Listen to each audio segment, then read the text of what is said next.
We're prepping a week's worth of meals in less than 2 hours, and here's exactly how we're gonna do it. We're gonna set that to the side. And our timer starts now. First things first, we're prepping our produce. And this is essentially just washing, drying, and cutting all of the produce that we're using throughout the week. And I honestly have to say, having everything prepped and stored in the refrigerator ready to go really helps mitigate the chances of leaving like a bunch of kale sit in my produce drawer and wilt away for an entire week. That said, we're basically just thinly slicing our kale.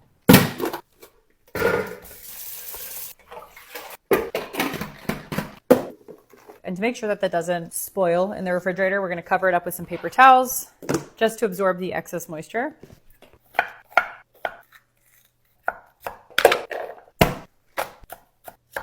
The greens are getting put away with the paper towel, and then the whites are going to get put in my favorite little metal bowls from IKEA. We're keeping this out because we're going to use it in a bit. Now it's time for our squash. For the honey nut squash, peeling the skin, and for our delicata squash, we're actually going to eat the skin, so we're going to give it a good wash and dry before slicing it up.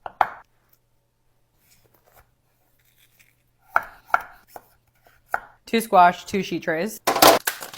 I don't want these to steam, so some of them are going to go over here. We're topping with olive oil, a few generous pinches of salt, and some freshly ground black pepper. And then these are going to bake in the oven while we finish the rest of our produce. Because these carrots are way too beautiful to peel, I'm basically just washing them and then roll cutting. They're beautiful. Garlic, oil, and salt. Throw this into the oven. And then finally, after all that, the onions feel like the easiest thing. These are getting cooked. And now it's time we cook our grain of the week. This has been in storage all summer and I am so excited to use it. In goes our scallions, some salt, granulated chicken bouillon, soy sauce, and water. Now this is getting plugged in to cook. And now to celebrate basically being halfway through, let's spatchcock a chicken. This is the spine, and this is exactly what we're cutting out. I like to start by making a couple cuts at the top, just so I can get a general sense of the direction I'm going. And then I go to the bottom, make one cut. The last cut is right down the middle.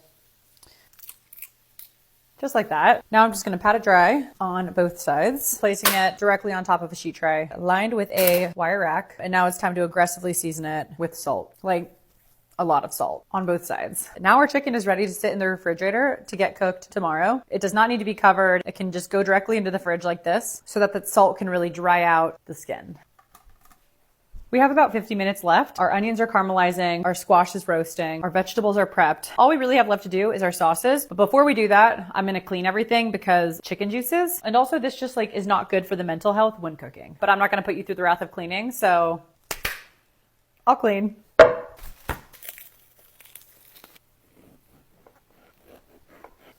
These are just gonna get hand torn to have somewhat of a more rustic style, plus all these little edges will get exceptionally crispy. We're topping these with some olive oil and salt. Give it a little taste test, or 2 or 3. I'm also adding a little bit of pepper. And right about now, our squash is done roasting, which now leaves room for these to go into the oven. And whatever gets too dark is a chef snack. I don't make the rules. I could just eat this for dinner. Enough snacking. I can't control myself.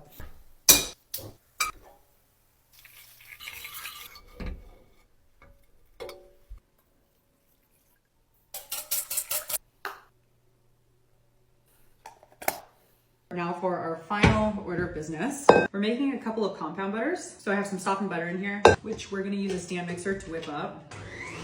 Now I have my whipped butter, and I'm pretty much just divvying it up. Now in our first butter, I'm taking that roasted garlic. Now for a second butter, white miso, and a little bit of honey. Taste test. Wow, our 2 compound butters are ready. And then the last thing that we have to do is just put away our rice. Oh yeah. I believe that's all she wrote. All under 2 hours. How fun was that?